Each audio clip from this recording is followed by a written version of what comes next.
his outer role, you know, to offset the fact that the visions in him were so compelling and so powerful. But I think really, Charles, there is somewhat of an analogy between the richness of the imagery that you are given, some of it a little violent lately, but and Jung's the richness of Jung's imagery. I mean, there's just a compelling aspect to it that that needs to be considered. But we'll look at that on Monday. I want to look at one thing I want to do is take Ivan's very mundane dream, undecipherable dream, and I want to decipher it. We're gonna go through it, and we're gonna make this thing that doesn't seem like it makes any sense, and we're gonna try to bring some sense to it, because that will be a very good exercise for all of us, is to go through that dream. And your dreams are a lot easier, Charles, because they have a the imagery is so you know, it's so clear, you know, where Ivan's has a mysterious hidden quality, but there is it does, like your dreams have the same theme. I mean, Charles just had a dream, it was almost exactly where there's guns firing and he's shot in his left hand again, you know, which is his way of acting in the inner world. But anyway, Jan's here, so I think we could probably get started a little bit. You know, hi, Jan. Just getting started here. I think maybe we can just Gary, did you have any comments before we start, or any ideas or reflections? Or well, I think I may do the same exercise I did last time. Okay, sure. I think Adam is either not going to be here or is going to be here late, is what he said. Okay, sure. Well, we'll just so at 11 a.m. We'll just turn it over to you. And I have been neglecting to start this on YouTube just because I am absent-minded. But I'm going to start it right now here. So Jan, if you wanted to go to YouTube at that time.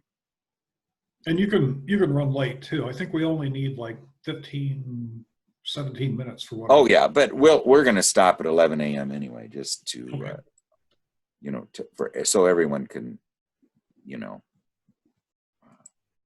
just I mean, vent. You know, just whatever. So okay, so we'll get started on this. I mean, it's a wonderful, rich.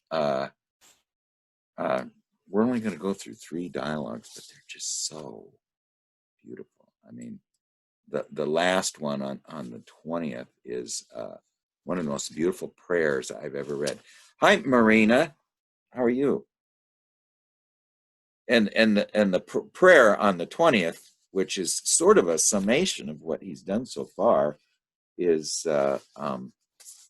just very, very beautiful. And I mean, you almost want to read it line by line, you know. But anyway, we're going to start. Hi, Tim. Just get started here. So, right. So yeah, hi. We're just going to go through these. They're very, very rich dialogues, and so we want to go through them carefully. Okay. Okay. Now, the first one was on December 15th of 2013, and or 1913. So again, you know, we got to remember that this is before World War I. So as far as Jung knows right now, he's going crazy, you know, and he had this horrible.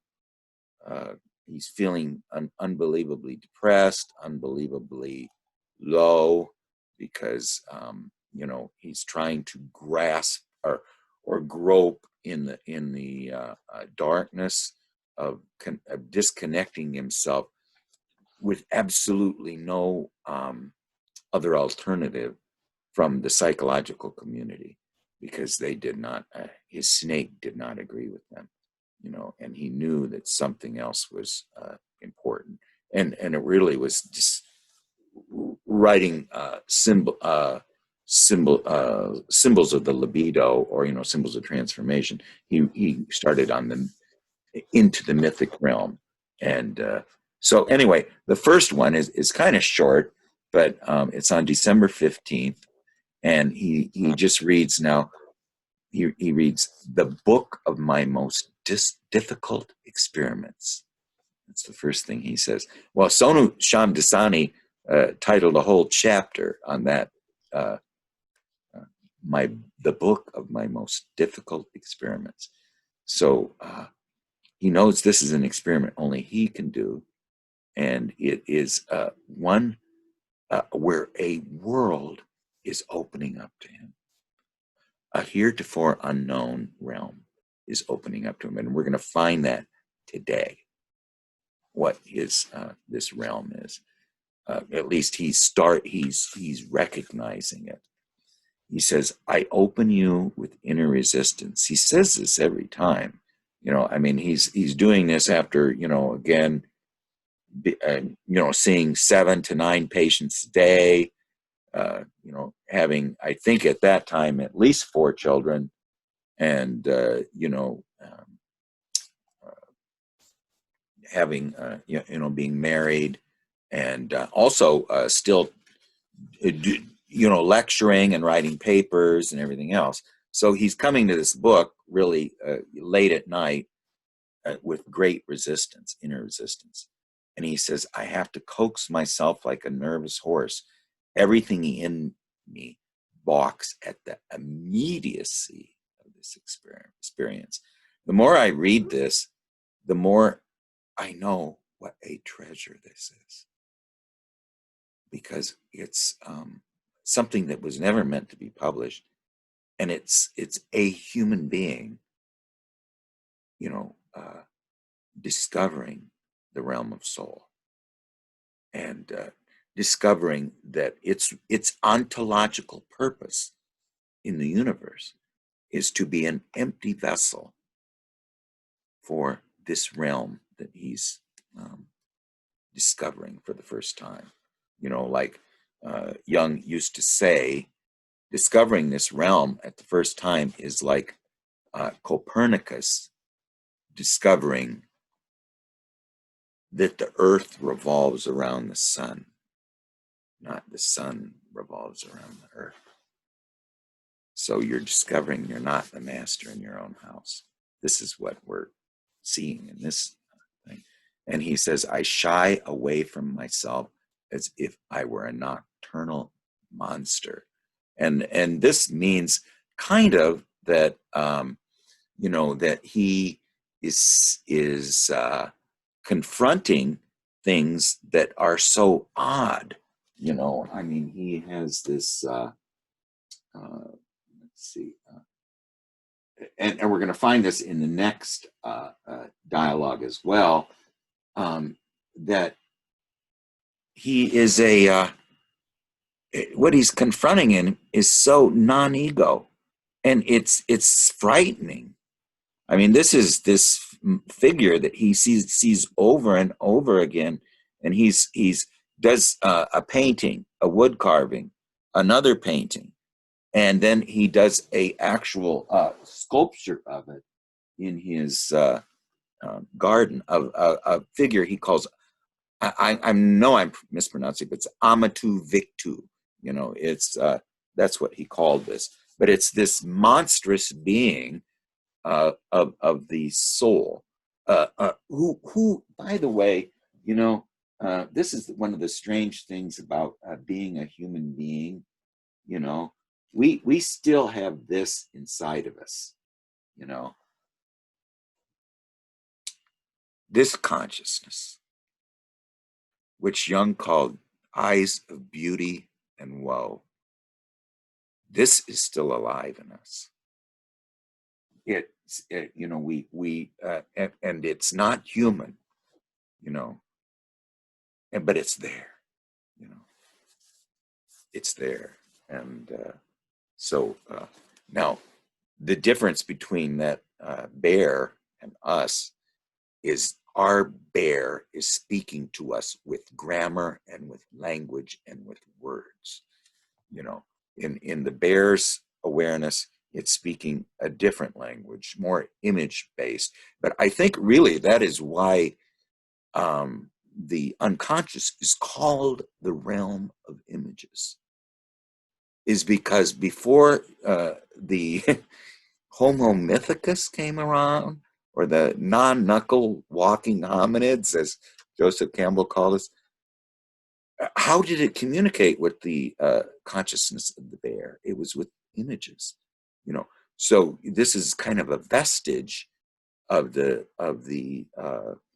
period before there was this magic of grammar and words and sentences, which you know. So a word, you know, which Jung always says are actually gods, each one of them, you know, alive.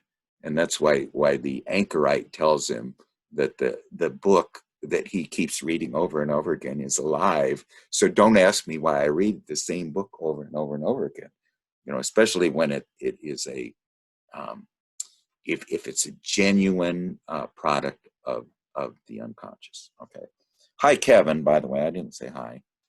You know, nice to see Hi you. everyone. Nice to see you, Yes. everyone. Okay. All right. Well, anyway, now the other thing that bothers him about this is the subjectivity of it is so foreign to what he's been doing you know, being this thinking person who's, you know, usually using almost geometrical proofs, you know, to do his science. And now suddenly his science is these strange images and this subjectivity in him. And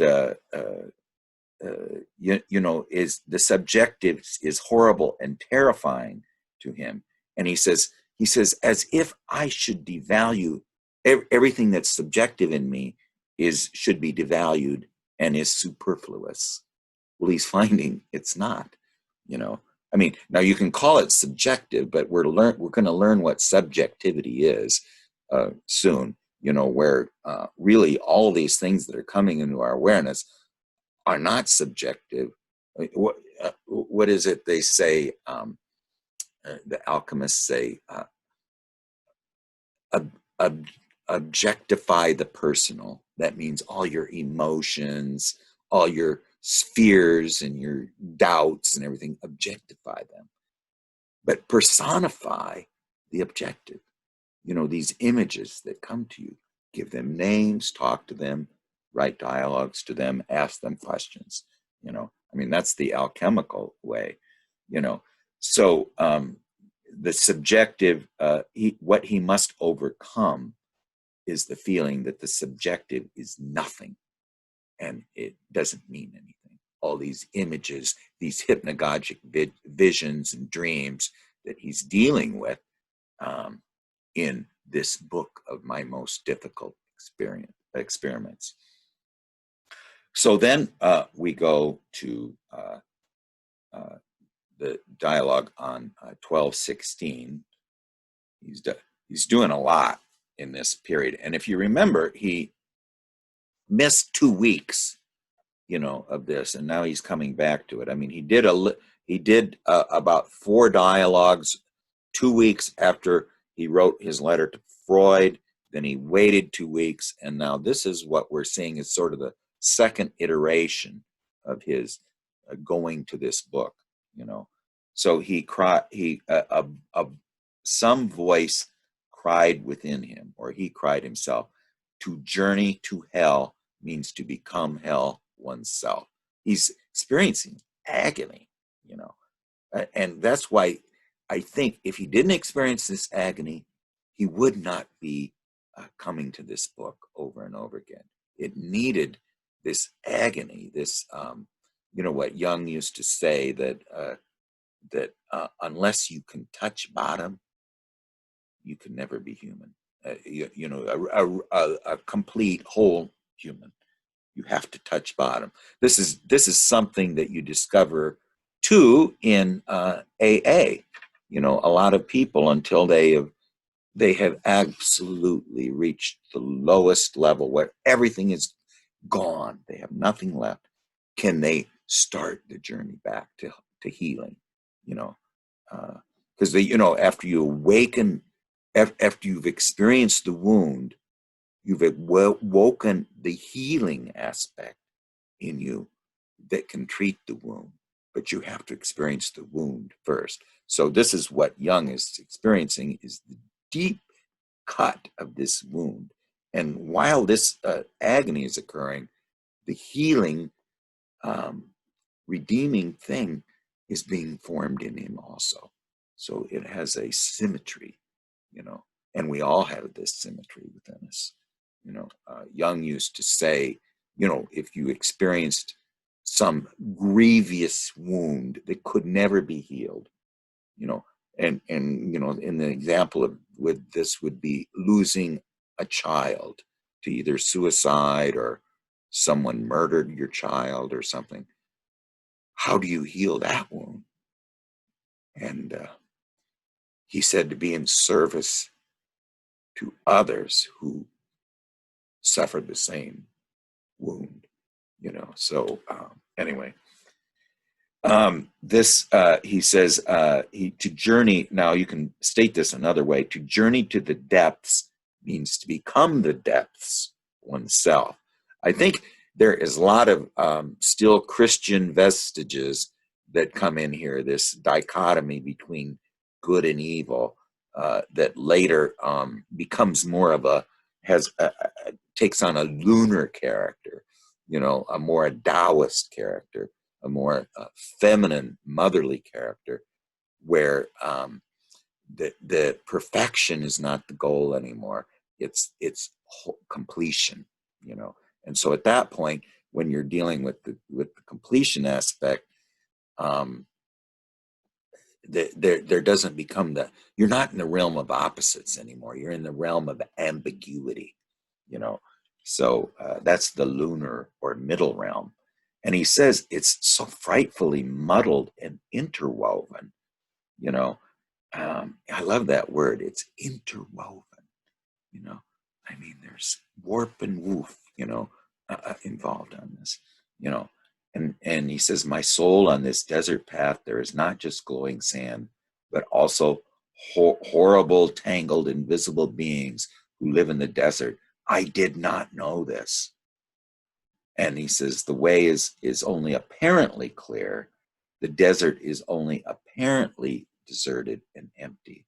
It seems inhabited by magical beings who attack me and demonically change my form.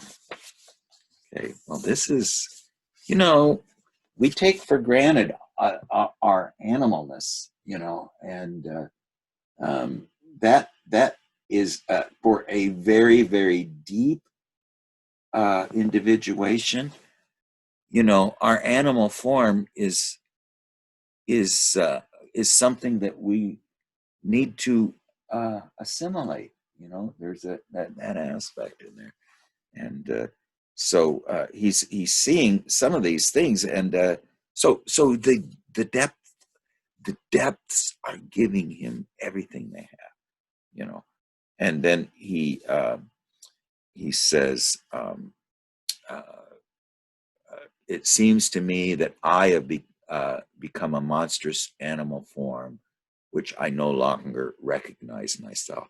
Okay, this is C.G. Jung, you know, a scientist, very renowned, world renowned, and he's in these dialogues. At least he's experiencing the fact, and he experienced that when he turned into Ion, you know, or Abraxas, where he assumes a lion face, you know, and I mean he's actually he actually is experiencing or feeling that his outer form has assumed this animal form. I think this is not a He's not speaking metaphorically. He's actually feeling it. That's what I like about these things. Is Jung very rarely, I mean, usually almost always when he writes something, he is speaking literally. So when he talks about psychology, he means the study of the soul. Now that's not what other psychologists think it means. So anyway, he says he's surrounded by hellish magic. Well, he's surrounded by hellish magic is the psyche. The psyche is what Jung used to say is what the ancients called magic, we call psyche. So, hi, Robin. We're just getting started here. You haven't missed too much here. We haven't got to the good parts yet. Oh, okay. All right. So then a voice says, climb down into your depths. And he says, how shall I do it? And then the voice says, sink. And then he says, how can I sink? This is the hardest and highest art, to let yourself sink. Teach me. I am unable to do it by myself. And the voice says, sit yourself down. Be calm. And then he says, how frightful. Forgive me, it sounds like nonsense. Do you also demand this of me? Can you hear the uproar of outrage within me? Now, yeah, I'll just say one of the things I did, and I'm still doing, I actually started doing it again because, I don't like repetition. I think there's sometimes too much repetition in my active imaginations. And I'm starting to do something I did at the very early part. I summon Inanna, okay? And I go down a set of stone stairs with her to a gate, and we both remove an article of clothing, okay? And then the gate opens. Then we go down to the second gate and remove another article of clothing until we go through 7 gates. And we are now, we have no more persona on us. And there we are at the very bottom, at the rock on which the house of wisdom is built, and so that's a good place to start if you sink, and so then he's not sure about this, and this is going to be resolved a little bit later, but he says to her, can you hear the uproar of outrage in me? You overthrew the mighty gods who are powerful and mean the most to us. In other words, why is he coming to her? It's because there is no religion to save him now. I mean, there's no outer forms that can resolve this problem he's facing. So she has overthrown the mighty gods, and the outer forms of religion don't speak to any, at least to the people that are going through this experience anymore. He says, my soul, where are you? Have I entrusted myself to a stupid animal? Now he's saying this because it's also non-ego. It's so strange. And he's now you'll notice after this, he seems a little severe, but then the next dialogue, he's assimilated and incubated some of these very severe statements. And now he's coming at, he just needed to get it out of himself, which is this honesty. I think it was this honesty that saved him. If he felt it, he said it, So if he's being very honest. So he says, Have I entrusted myself to a stupid animal? Am I staggering like a drunkard to a roadside ditch in order to sleep off a wild intoxication? Just means, what is happening to me? Why am I experiencing all this stuff? And he says, do I stammer mangled nonsense like a lunatic? Is this your way, my soul? Forgive me, but the blood boils in me, and I'd like to strangle you if I could seize you. You weave the thickest darkness. Now, this is what we experience in our active imaginations. But instead of me and Gary just being patient with nothing happening, Jung is yelling at this darkness. Says he's trying to get it to respond, and he says, "But I yearn.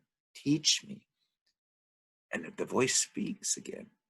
My path is light. And light? My path is light. Do you call light what we call the worst darkness?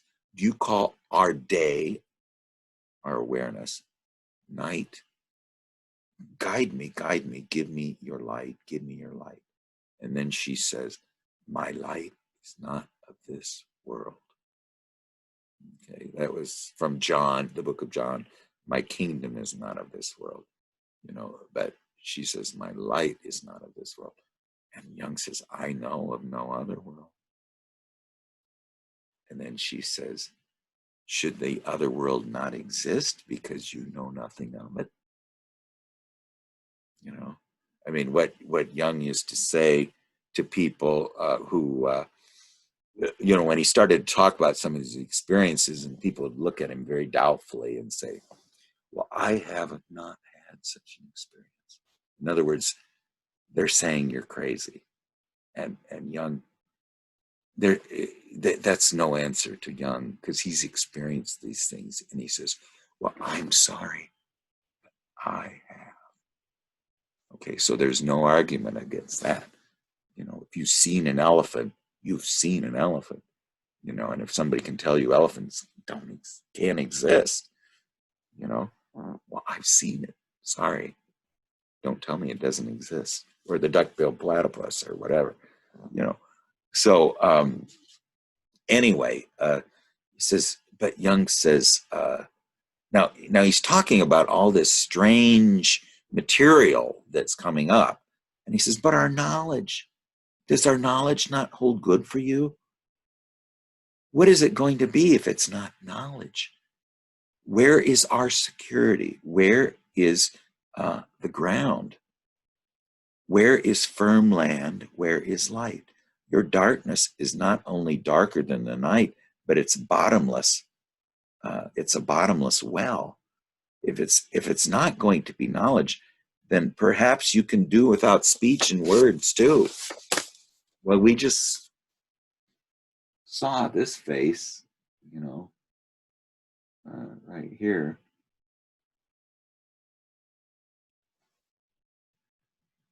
Where's the speech and words in that face? It speaks in images.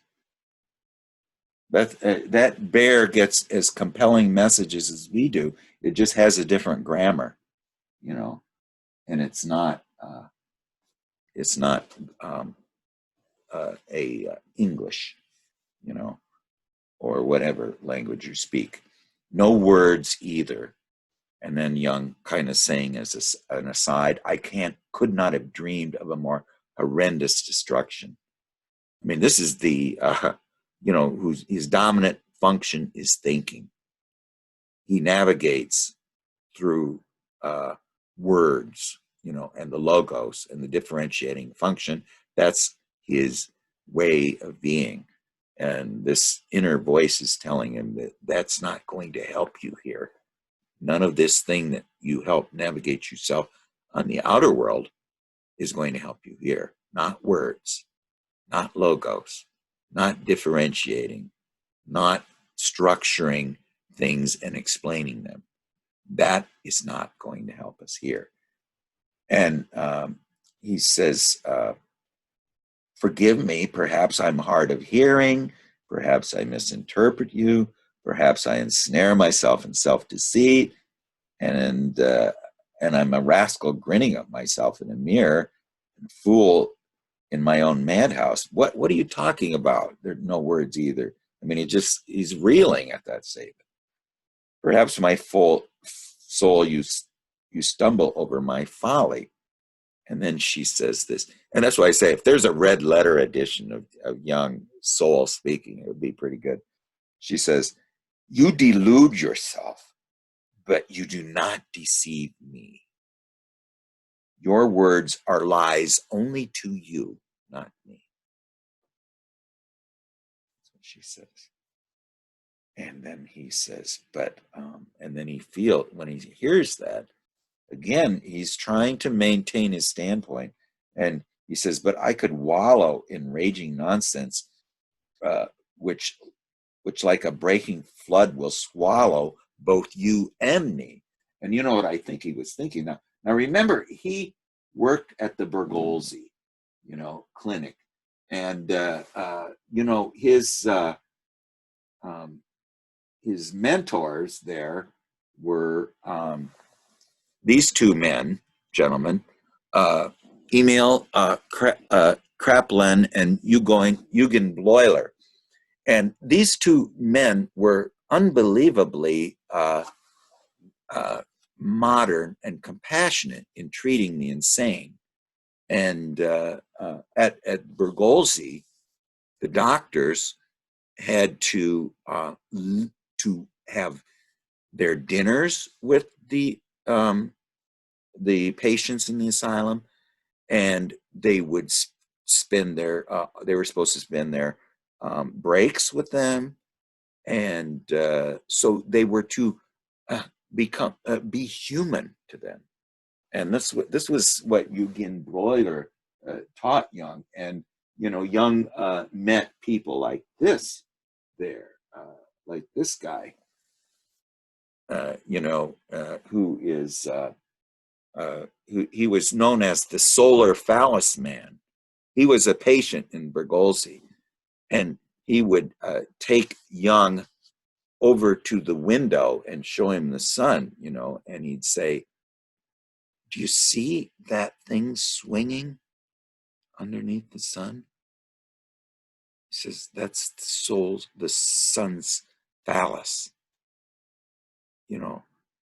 and so it had a creative aspect. The sun had a creative aspect, which he was seeing. And, later, Young saw in a book from couple, it was an early, I think it was an early Gnostic work, I'm not sure, but where they talked about the phallus of the sun. And so Young knew that this was an image that was coming up again, it was a archetypal image, and it was coming up in this person. But he's thinking about that when he says these words, that we're wallowing in raging nonsense. What the solar phallus man was wallowing in, which like a breaking flood will swallow both of us.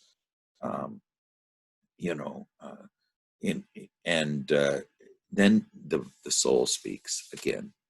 Now remember, the soul is again speaking this language, but somehow, and I believe that the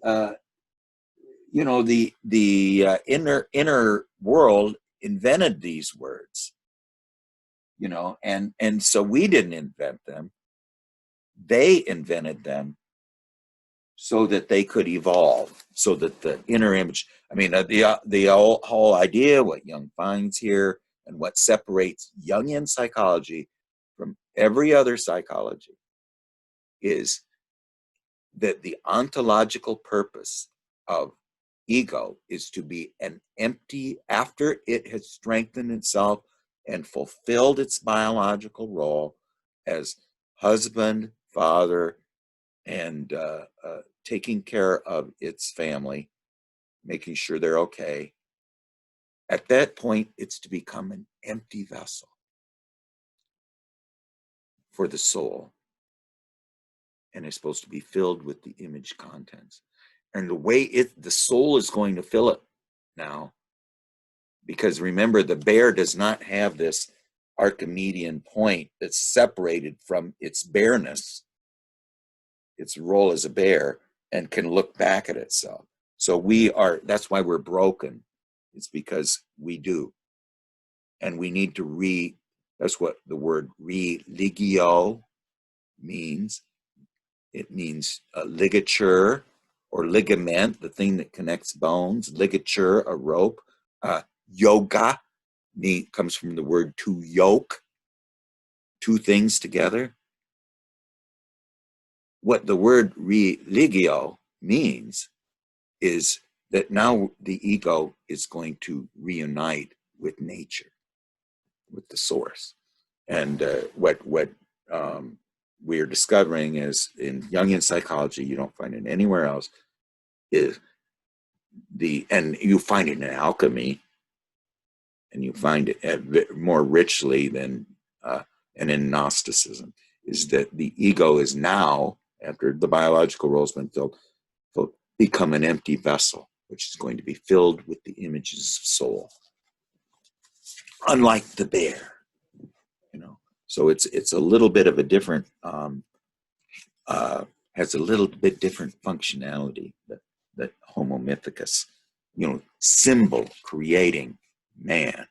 That's what Homo mythicus means, and so the soul then, after Jung says that, that this raging madness is going to swallow both you and me, she says, who gives you such thoughts and words? Do you make them? Are you not my serf, a recipient, a beggar who lies at the door and picks up my alms? In other words, she gives him these images. She gives him these words. She wants him to understand and be her partner. And yet he's saying they're madness. He's going to end up like Solar Phallus Man.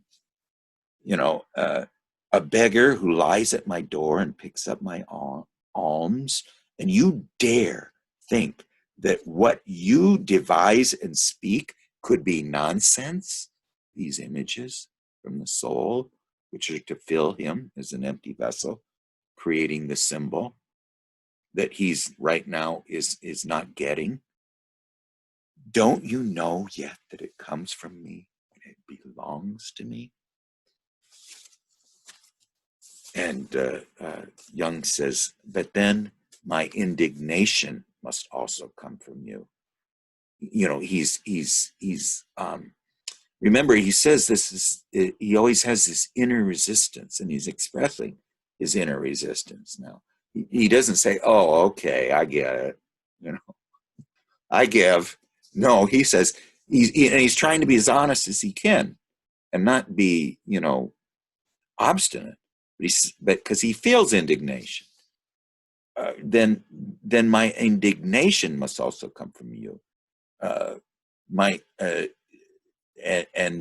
You must be indignant with yourself also, because he feels indignant.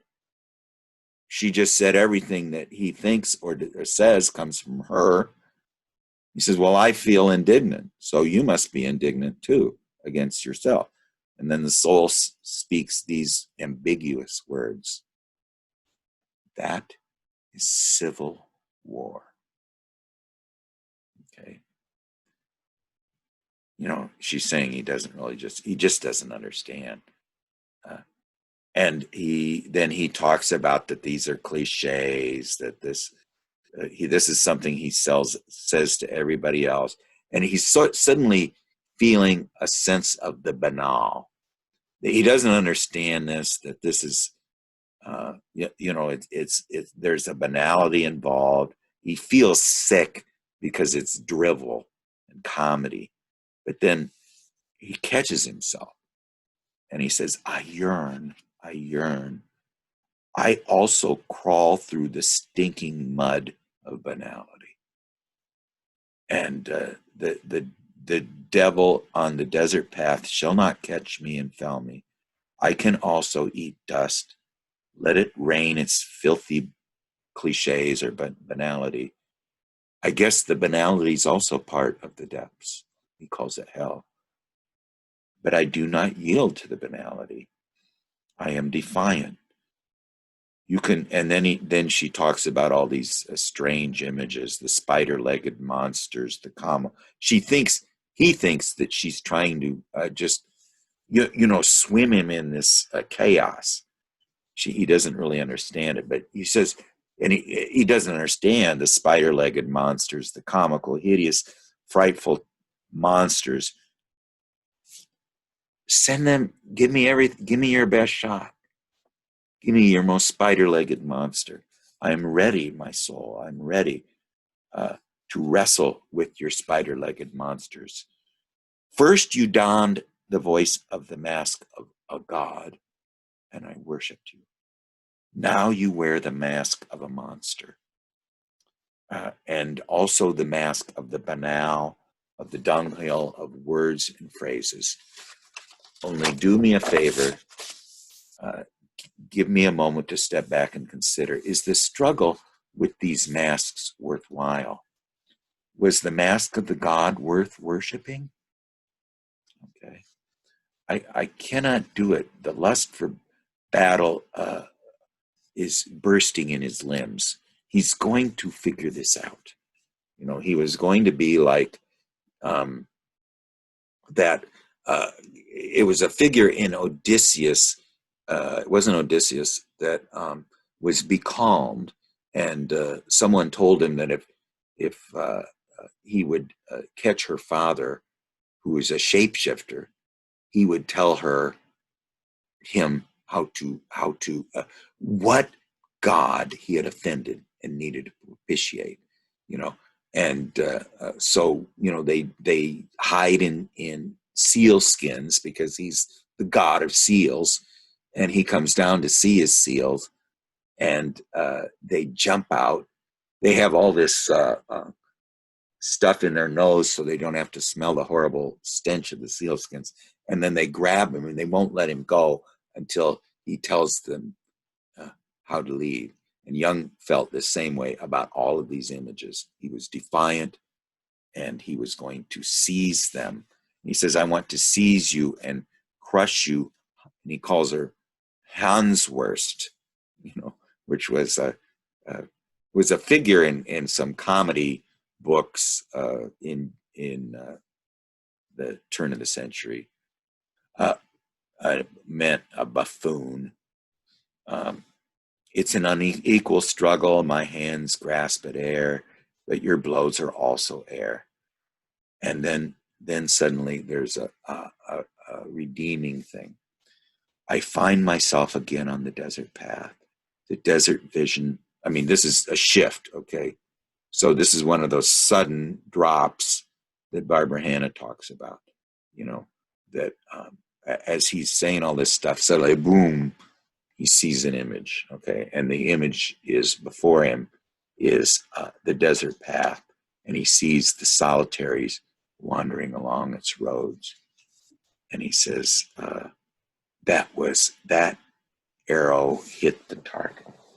In other words, she sent him that image, and he said it hit the target. So, this is the arrow hitting the target. If you look at the face there, that's Jung. I don't know if you can see it. I can make it a little bigger, I think. Let's see.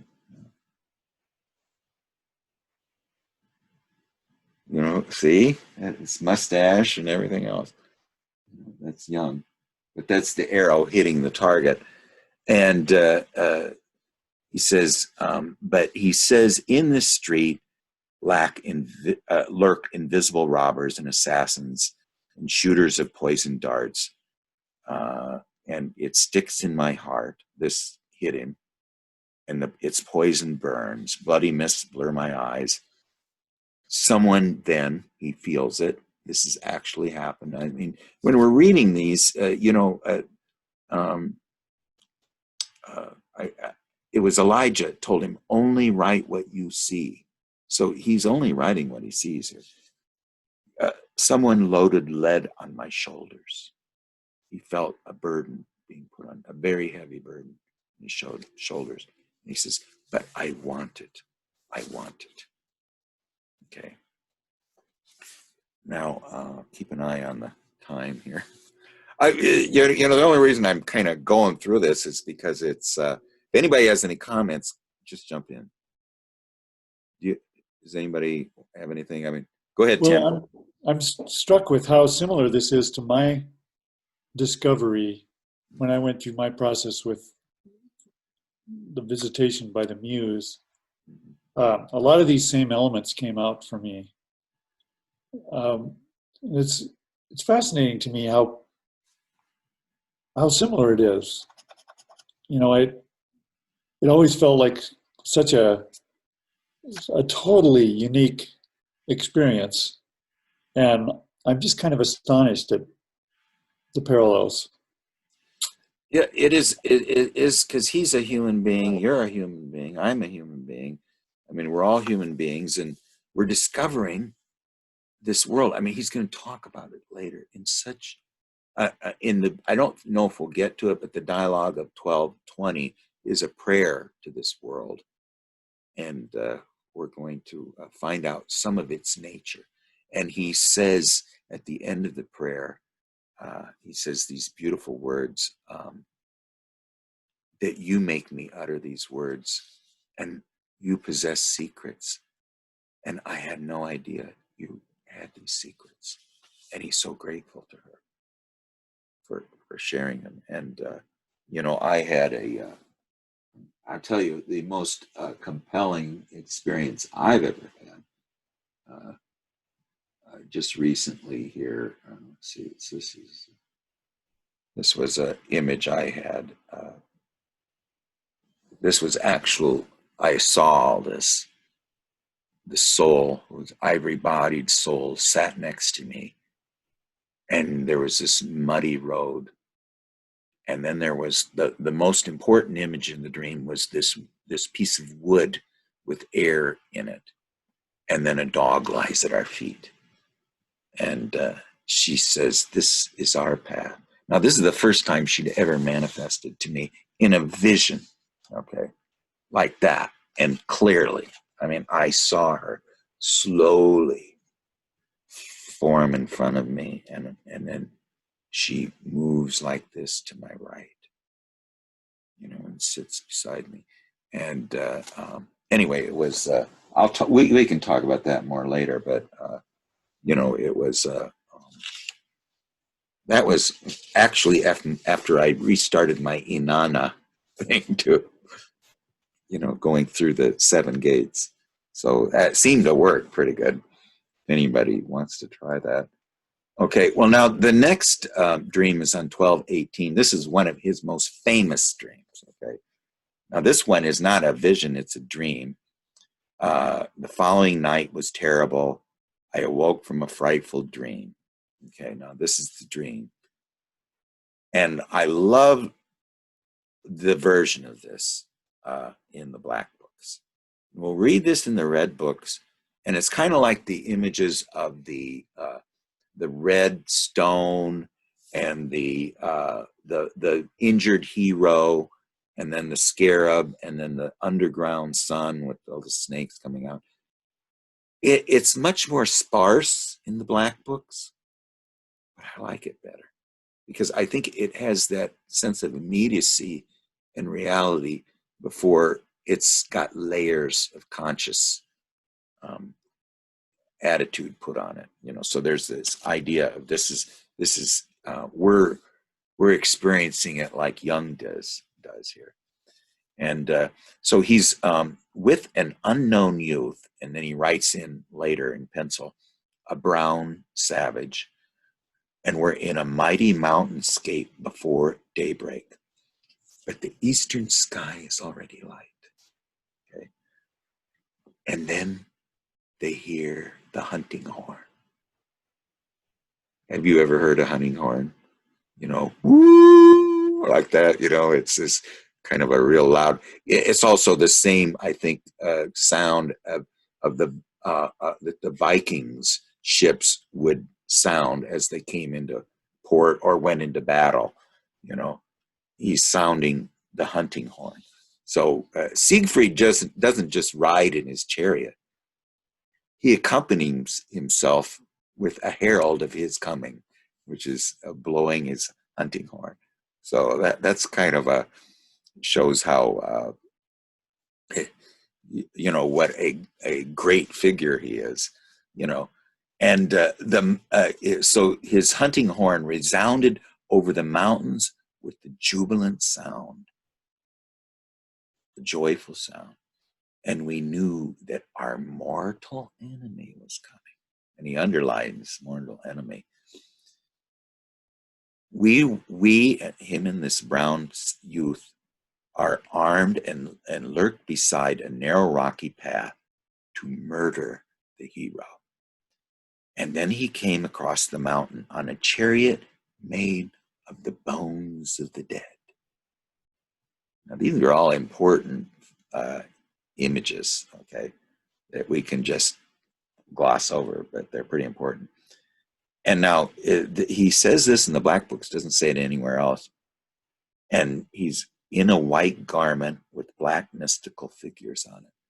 Okay, now if you'll remember when Jung had his image of of his wife coming out of a pit, she was wearing a white gown with black mystical images. So this is the second time we've seen this. And he drove with unbelievable boldness. I mean, a boldness that could not be believed. I mean, this is a god over the steep rocks, and he arrived at a narrow path, the narrow path where we lie in wait. And as he came around the turn, we fired. And at the same time, let's see, so we fired, and at the same time, we both fired at the same time, and we wounded him fatally. Okay, so let's just look at the Jung drawing of this. Make it a little bigger. Let's see. Now, in this picture, he's not wearing the white garment with the mystical things, but there's the mighty mountainscape and the light in the eastern sky. And Jung is apparently on the left in the red, and then the brown youth is on the right. And they have guns and they shoot. Okay. Well, one of the real interesting parallels this is this. You know, let me show you this. Ooh, wait. Now, this is not a coincidence, by the way.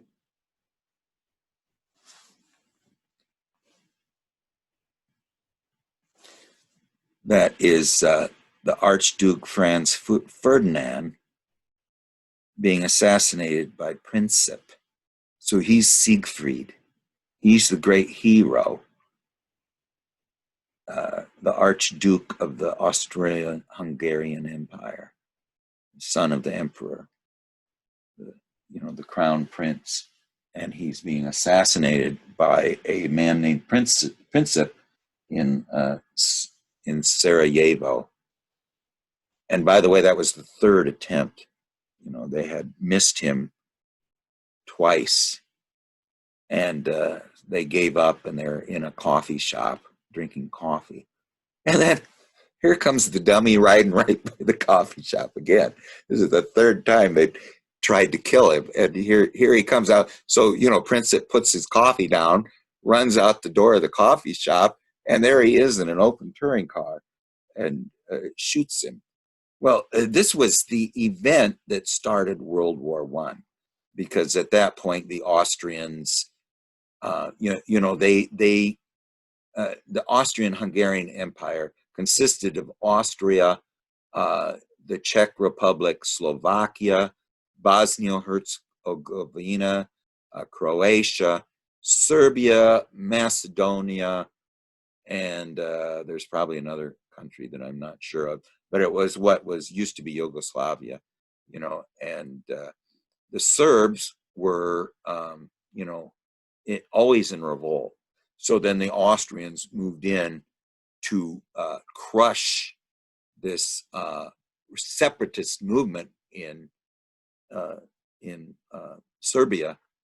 And since the Serbs spoke a Russian language, somewhat like the Russian language, the Russians had guaranteed their autonomy, and they declared war.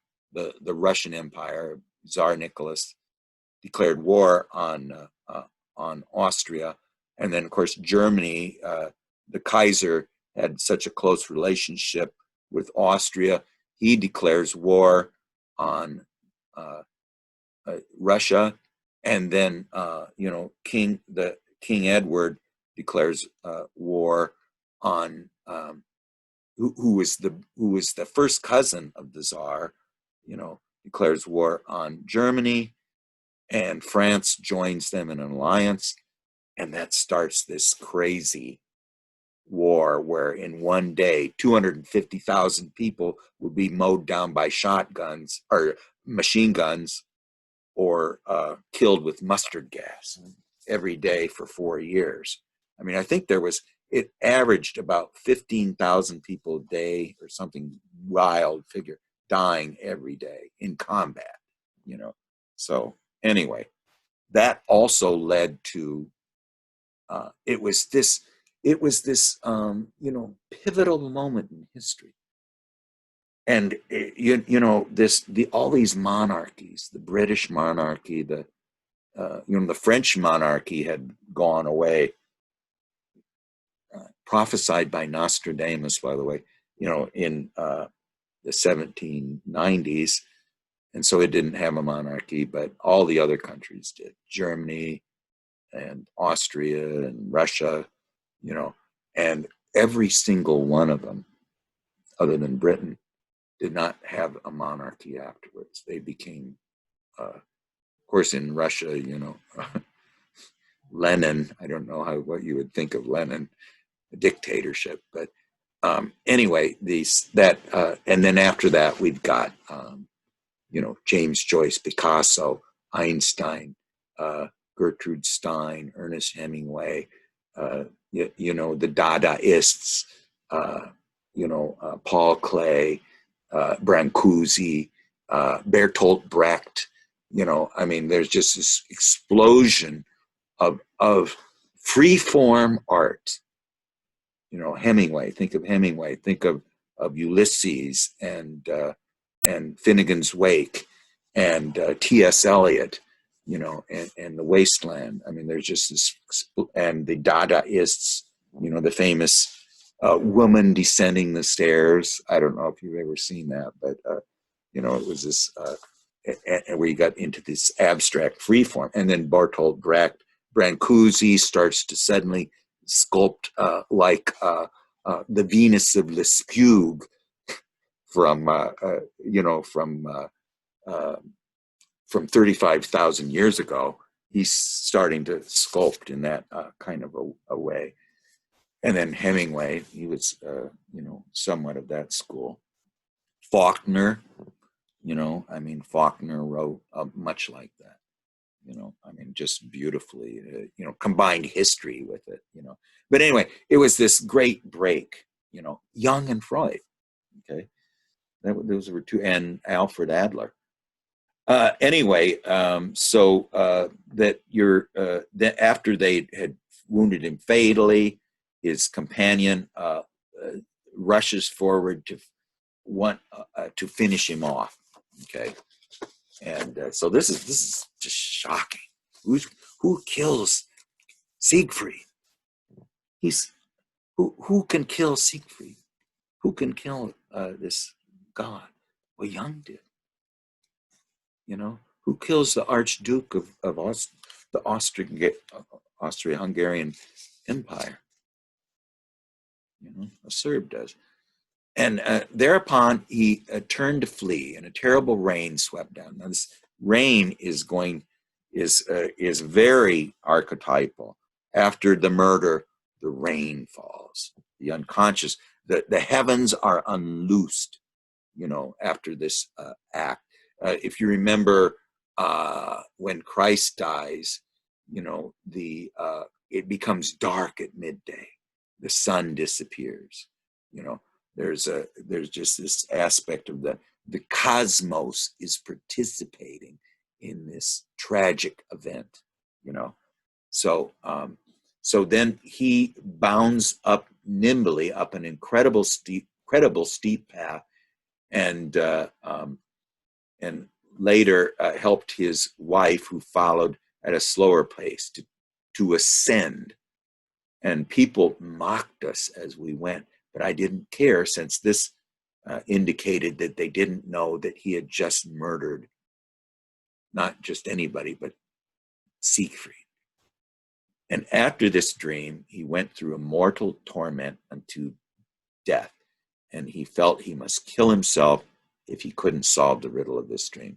And his son, Franz Jung, says that he kept a gun in his table, because he was afraid he was going to end up like Saul on his desk, on his bed by his desk, because he was afraid that he was going to end up like Solar Phallus Man, and at that point he was going to shoot himself.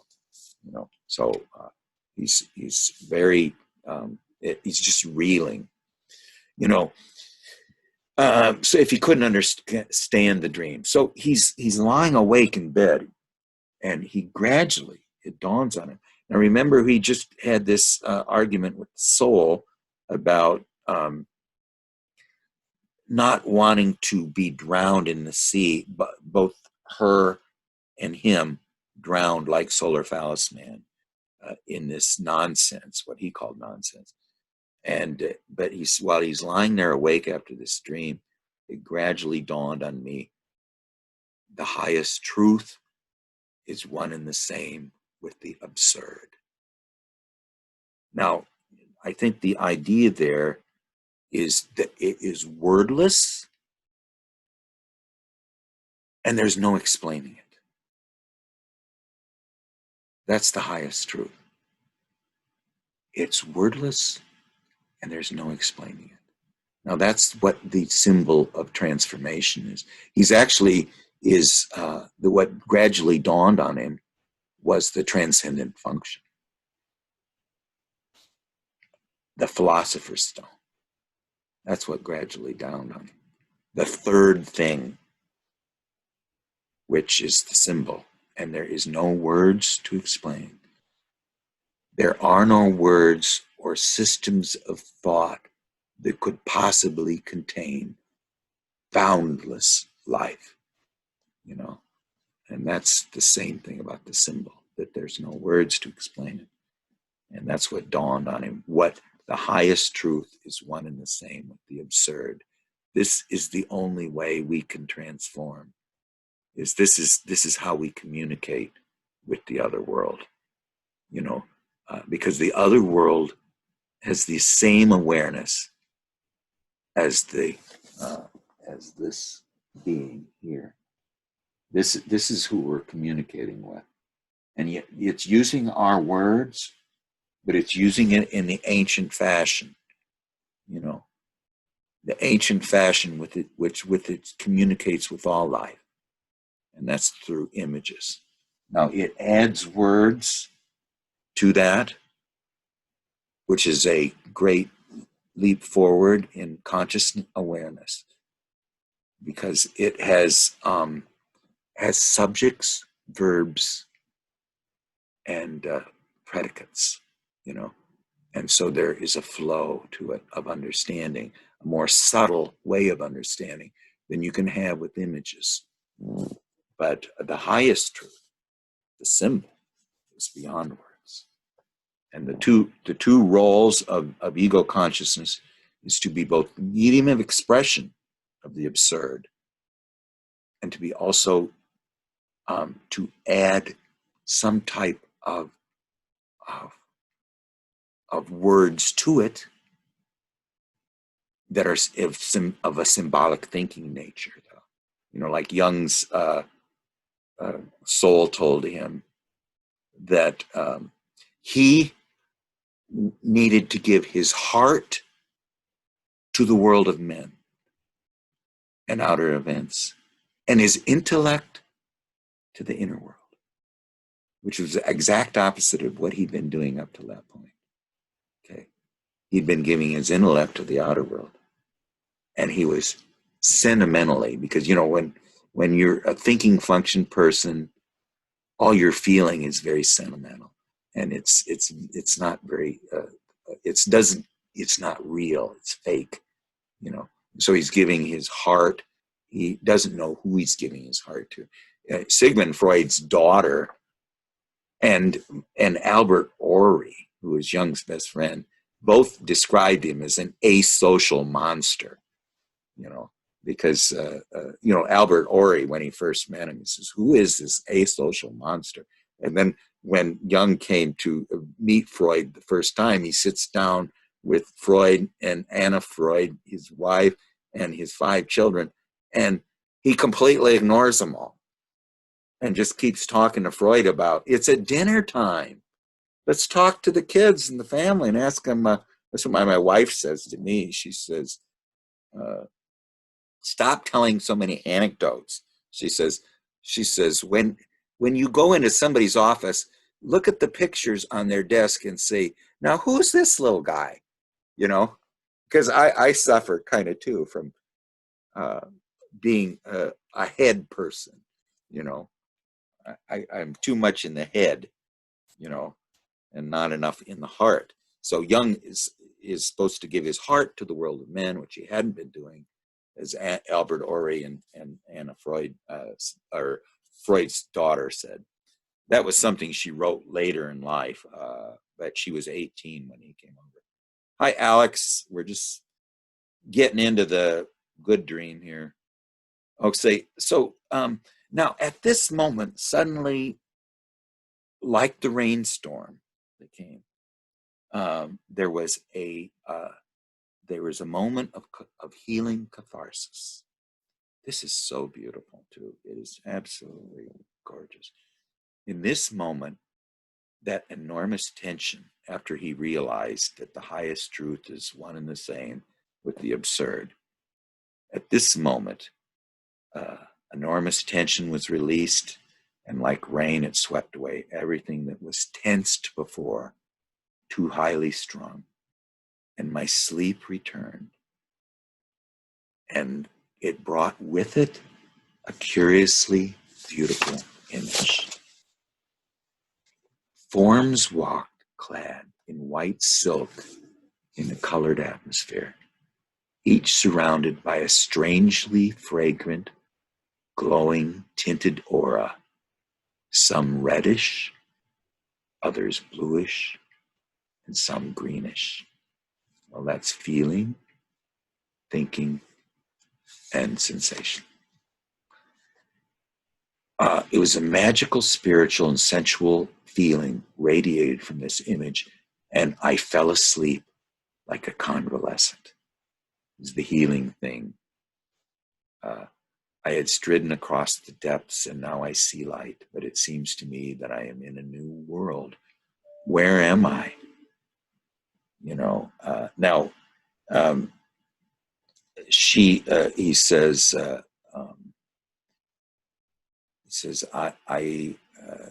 shall I grope my way or crawl, or will something attach itself to me that leads me some way further? And then he says, certainly this is an animated world, a world of the simplest things.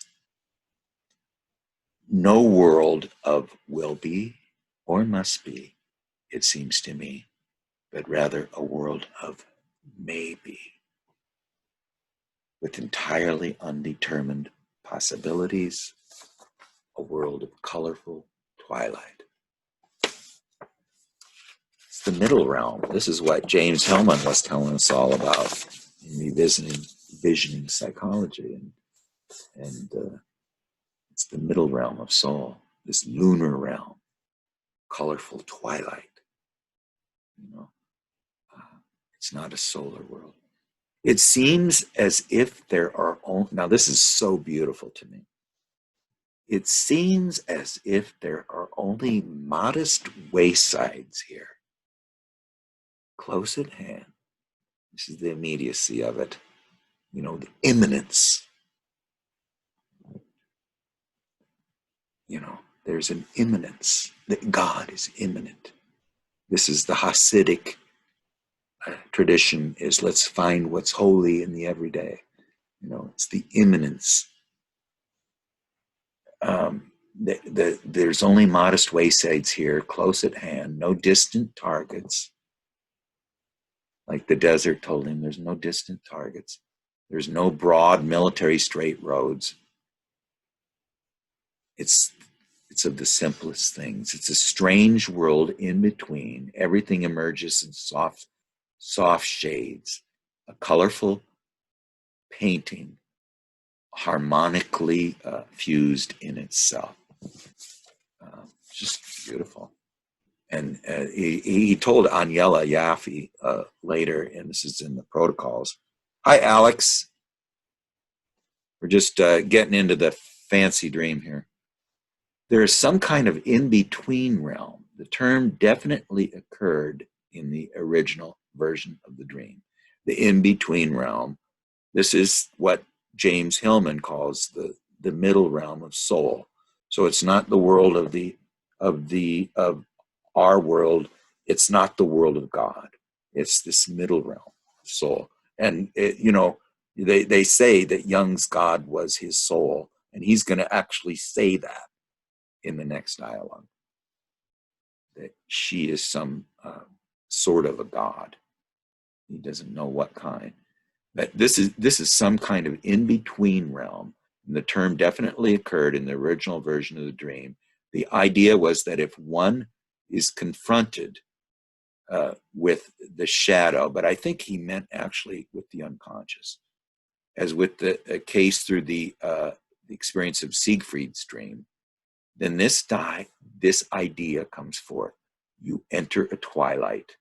I am this and yet something else. So you're two things now. You weren't before. This is what the middle realm is. You're this and yet something else. This doubleness presents itself. My awareness plus my aura.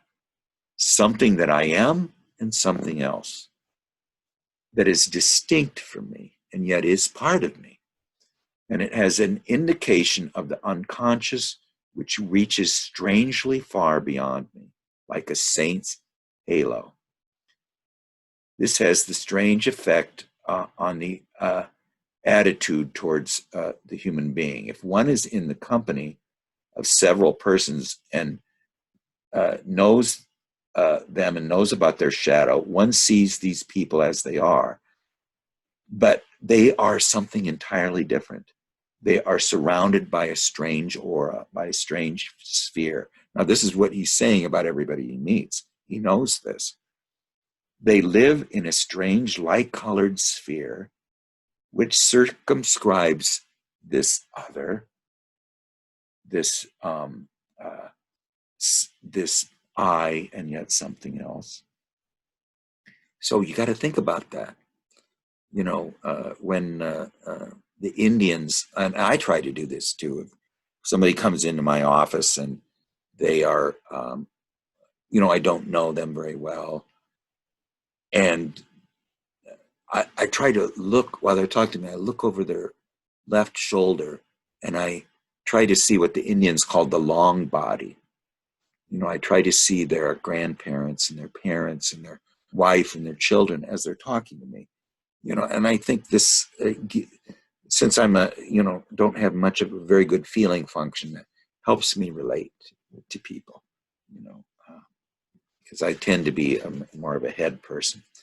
So anyway, they live in this strange light-colored sphere which circumscribes the other state. This seemed to me like a vision of the world beyond, where men are whole and complete, unlike here. And he says the halo is, in a saint, really characterizes the psyche. It's this psychic being. And, you know, I do have a couple images from this, and then we can kind of end and just start discussing. But I just wanted to, we didn't finish the Siegfried aspect, but I just wanted to show you a couple things here. One is, let's see, this, yeah, this is from the I Ching, but I just love it. It's, I showed you this last time. This is the all that is visible must grow beyond itself, extend into the realm of the invisible. Now, if you are a Native American and you're a member of the Eagle Clan, you're not just this being in the. You are surrounding you is your Eagle Clan self. You know, so all that is visible must grow beyond itself and extend into the realm of the invisible. Now, this is what Jung is saying about this, everyone he meets, that they are I and yet something else.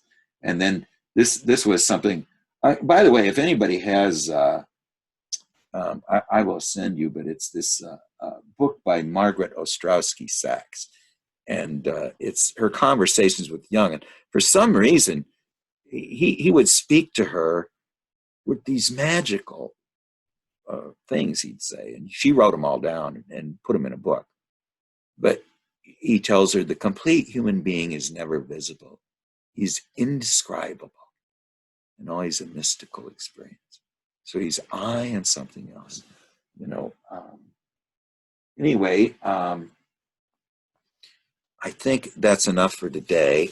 Next time we're going to get into the prayer of Jung says after he's done all this, that's the dream of 1220. He's going to suddenly assimilate all of this stuff, and he says a prayer to it. And I'll tell you, I do a lot of, in my active imaginations, I will stop and I'll try to figure out where am I. And then I try to, in somewhat of a prayer, you know, to whatever psychic figure you're talking to, is to just describe what it is in you that's broken. You know, just state it. You know, Jung said we need somebody to talk to, and if you can't think of anybody else to talk to, he says talk to your stove. You know, and tell it all your troubles. Well, that's the idea of the dialogue and active imagination. But anyway, let's just open it up for any discussion. And Alex and Robin, too, if you haven't been here before, you could put your email in the chat and we'll include you on the emails we send out. Say, Greg, can you just repeat that last sentence you said about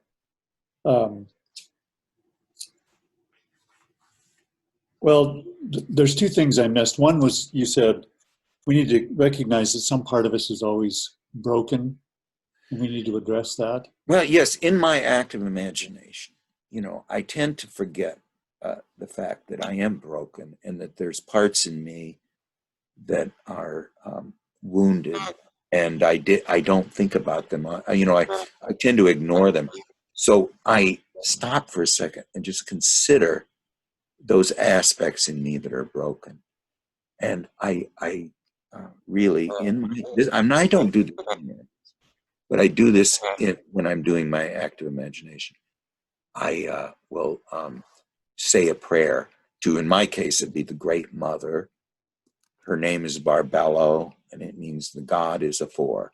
And I just will tell her, I try to tell myself what's wrong with myself, you know, spiritually or emotionally, whatever. But that's the aspect of myself that's broken. And so to try to start to address those situations, which I haven't addressed, you know, and because I'm too oblivious, you know. I mean, we're all oblivious, but anyway, Gary, I'm going to kind of turn it over to you, but I mean, why don't we, does anybody have any comments about anything that we've talked about, or or anything that they've done in the last week they want to talk about, or anything. I mean, it's just general discussion. You don't have to talk about the black books, but maybe everybody could just make a statement, and I don't care what you say. What do you, let's hear your statement, Gary. Well, one of the things that just strikes me about the black books is how much these feel like a dream. I mean, it's like, I'm just so jealous that he can just bring all this stuff forth.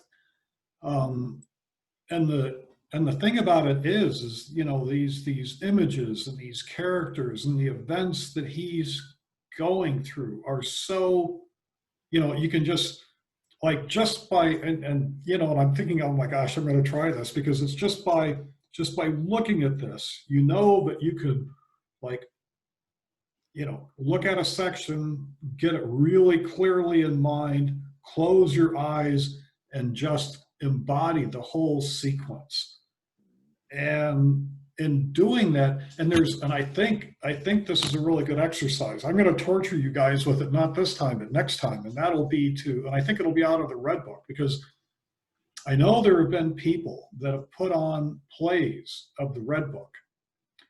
And if you read the book, The Red Book for Our Time, which is a series of articles, in one of the articles, it's written by a therapist that was, he played like Philemon and a couple other characters in the Red Book. And he talks about how when he was doing, when he was getting in character and doing these plays, that he would become this, and then when he had to switch, but he would, like, I mean, not only would he become this, but he would be feeling like he was just fully embodied and thinking the way that this character does, and feeling those emotions. It really took him over. And then when he had to go into another character, he actually needed some time to to just stop and kind of empty himself and come back to something that wasn't that. And it could be that, some of the characters in the Red Book are just so archetypal that, that they really can absorb us in a way that, a more normal character might not be able to. But if you really think about it, if you're an actor and if you're in a play or something that means, a great deal to you, and you're really feeling all these emotions so that you're truly embodying the character, that's active imagination. That's what it is. And so I think, that's another way for us to get to it. So, looking at things like this, if there's something really strikes you, you can kind of, you can do your own exercise with it as a method to get there, because that's what we're looking for, an active imagination. But I would just make a couple of comments, and then we'll go to Marina. The most accessible active imagination, and anybody can do this, is through just do a slight meditation, and then usually the best thing to do is take in a dream, because it's it's genuine psychic material, and ask an inner figure. Give them any name you want. Give them a name, and just ask them, what does this mean, and what does that mean? And you'll find that when he or she answers, they're going to like Gary, I'm sure some of your dialogues, if you did a red letter edition of them and just put the other side talking, you would find some absolutely every bit as rich as anything Jung is saying here. And by the way, it's and remember what James Hillman says: this is not a cosmic journey, And I think one of the other aspect is the sensitivity and the honesty. We have to be sensitive of what we're feeling at that moment, and anything we feel, we need to ask questions about it. And also, if you're in a dark room, a holy room, and a sacred space, and everything else is plugged out, as Barbara Hanna said, there's going to be a sudden drops every once in a while, and you're going to see something. Well, if you see something, don't let it go. Grab it and ask, what was this about? You know, I mean, that's this sensitivity to what's happening. You know, like Jung said, what he learned from Elijah was to just be quiet sometimes. And he'd tell his patients, shh, be quiet. Something is happening. Let it happen, you know. And you know, I didn't really understand this until I started doing active imagination myself. But Marie-Louise von Franz says it's like a cat sitting beside a mouse hole, okay, waiting for something to appear.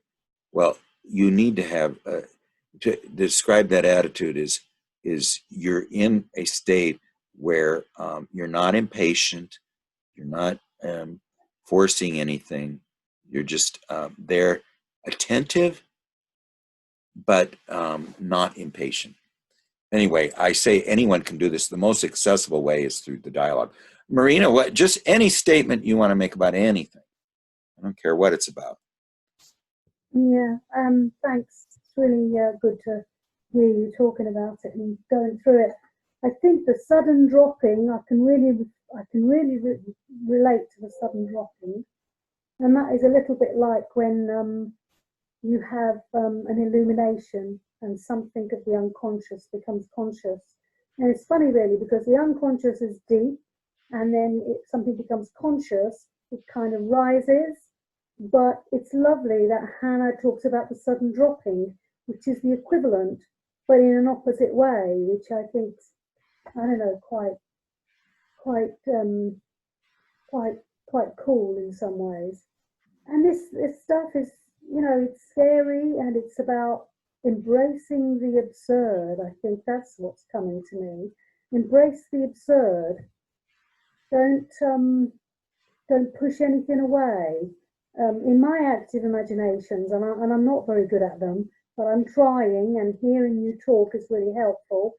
Sometimes the absurd happens. A weasel will suddenly come into my consciousness, and I'm inclined to push it away. And now I'm saying, come back. What did you want to tell me? I'm in that place at the moment. That's all I want to say. Yeah, well, I think we got to turn it over to Gary here pretty quick, because he was going to do about a 15-minute exercise.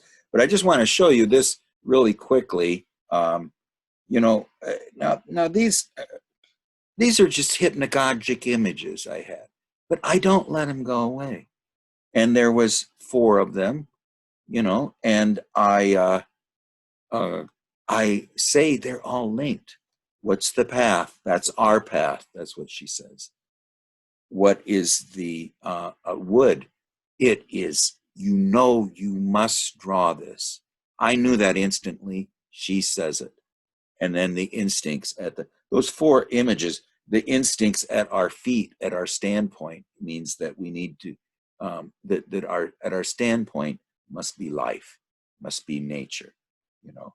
And so anyway, it's about Gary. Why don't you take over, because I think you have about a 15-minute extra. I'm sorry, Carl, that you know, I don't know, Carl. I would ask everybody here who's kind of here the first time, if you could put your address, if you haven't already, in the chat, we can get you on the email list. But go ahead, Gary. I'm going to mute now, and it's Cool. Okay, so I actually want to repeat the exercise that we did last week. And that's because, you know, I'm sure we have a lot of people whose feeling function is their inferior function.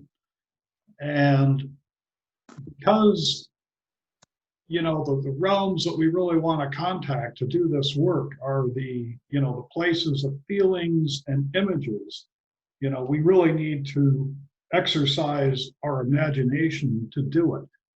And so what I did last week is I played it's a visualization that you dance to. And the dance is don't think, think of it as very slow, graceful movements. I mean, you want to be moving very, very, very slowly.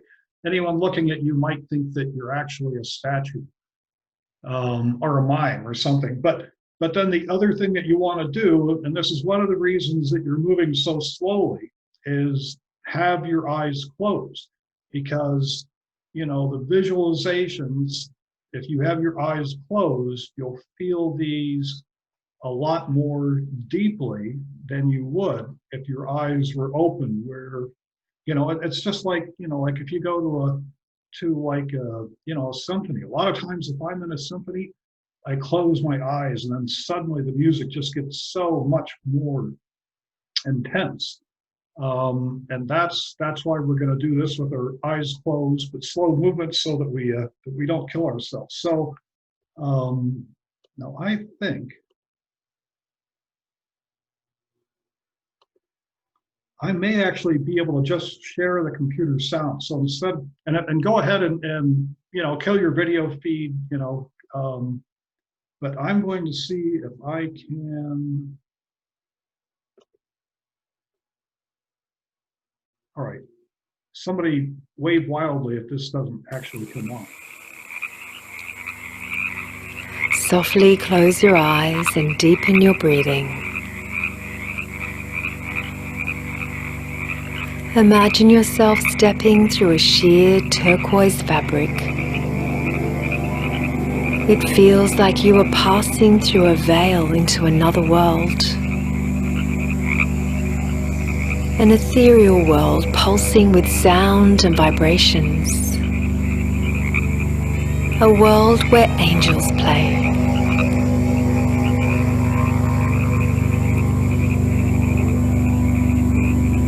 Take a deep breath and begin to feel out into the space around you.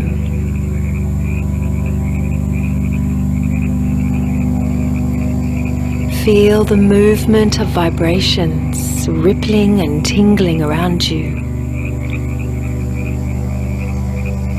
Feel that you are more than just your physical body. You have an alive energy body pulsing around you and through you. As you move your physical body, you feel your energy body expanding, pulsing, reaching out.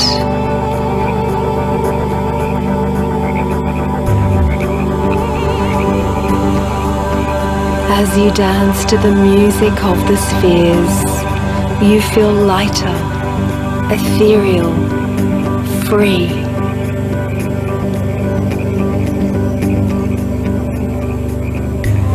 You are dancing in harmony with the universe.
you find yourself standing at the entrance of a crystal cathedral. You step inside and feel the vibrations of the crystals shimmering around you and through you.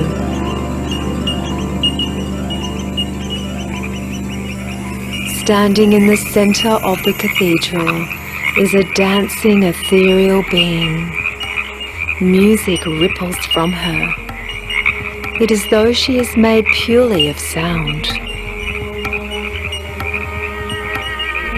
She invites you to voice your own unique sound, to hum, chant, or sing the song of your soul out to the world.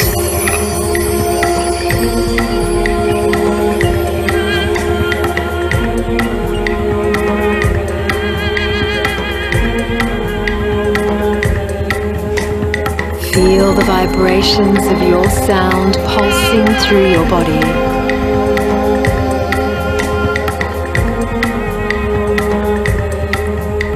Imagine your sounds like hummingbirds gently flying out to the world, sharing your creativity, your truth.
An ethereal choir forms a circle around you.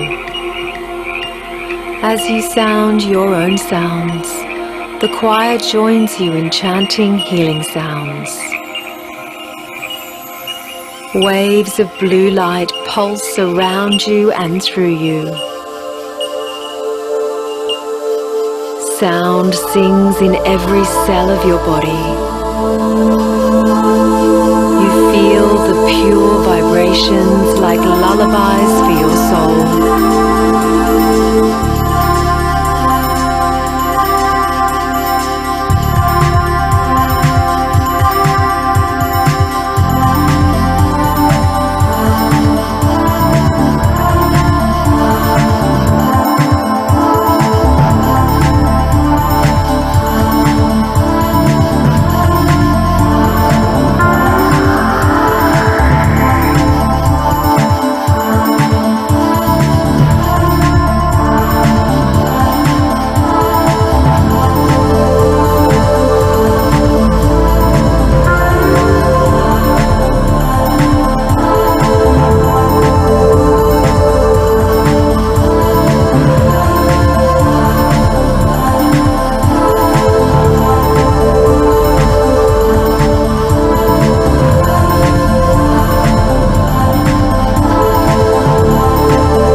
And now take 3 slow, deep breaths.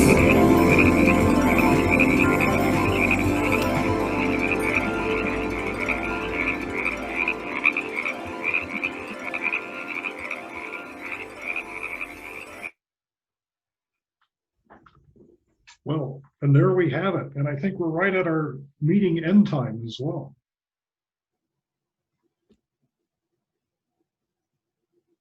I think you're on mute, Craig. Thanks, Gary. That was great. Yeah. Great. Before we go, I'd like to hear if either Charles or Carl or Robin have anything to say. Charles, do you have any statement that you'd like to make or about anything? Anything. I feel like I did at one point, but I kind of forgot. But I guess I don't know. I think the kind of meditation part is really cool, and I enjoy it. But for me personally, the music's like tempo and energy is like really upbeat for me, and it feels like dance music, which is fine and everything. But for me personally, it's really like high energy, and it's almost like it feels paradoxical to do very slow movements to it when I feel like it's something that you'd, as far as the tempo and beat is, it's like something that I would expect to find at like an EDM festival or something. But I do enjoy it. But I was gonna actually email you, Gary, to see if you'd want to sometimes throw in these like I listen to this traditional Mongolian band, and they do a lot of throat singing chants, and yeah, I think that would be a really cool music or sound. Gyuto. I've heard them at University of Iowa. They were there, and no one else can make sound. I can actually do it quite well. Wow. For whatever weird reason.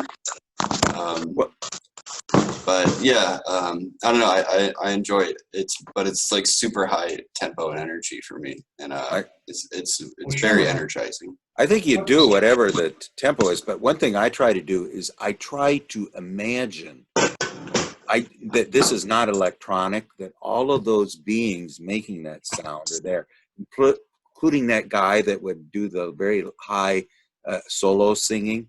I try to see them all there. Carl, do you have any comments? You came in a little late, but we're going to send a link out later if you want to watch the beginning of it. Do you have any words of wisdom before we close? No, words of wisdom, not really. I'd like to get in on a dream discussion. Sure. Yeah, we have one now Monday and Wednesday, and it's the same link every time. The Monday at 7 Chicago time, and then and Wednesday at 7 Chicago time. And we're doing a couple of dreams right now in progress, but we'll put you on next. Cool. Whatever. When I think maybe you sent us a dream too. So yeah. Anyway, just real quick, the symbolism of a book in a dream. What does that generally mean? Especially if the book is open. Yeah. And you're sitting on it. And then you have a book under each hand and you're flying like a magic carpet. What that? Okay, well, let me just think that to me, that is the words of the, there is a wisdom basis to that. Now, we'd want to talk about that a little bit more deeply, but that this is the recorded wisdom of the sages are letting you soar, you know. Now that's just right off the top of my head, but if you'll put email the dream to us, I think I can work it up before, and we can definitely reserve time for it. Robin, did you have any thing you want to say before we close out, or not? You don't have to, but we just give you an opportunity. That's okay, Robin, if you don't want to. Does anybody else? Tim, did you have any closing thoughts or? Well, I think we are at this really pivotal moment. We are standing on the threshold of a new kind of thing in this world. And I think it's wonderful that we're all really paying attention to the energy that's coming out of the unconscious. And I just want to express my appreciation for everybody who's involved in this kind of work anywhere. It's a real critical time. I think in 40, 50 years from now, people are going to be talking about this moment and how important this moment was in the transition of the human story. Definitely. And anybody else, Marina or Gary or anybody? And we'll just end here. Nothing, Marina? Okay. All right. Okay. Well, we'll start up next time. I thought this was a great section, great material we were developing. And again, we'll go over it next time, but active imagination is always accessible through the dialogues, you know, so you don't need to, and it is not a cosmic journey. We just ask. So anyway, we'll see you all next time. Okay. Okay. Thank you, care, guys. See everybody. Everyone. Great Okay, day. bye-bye.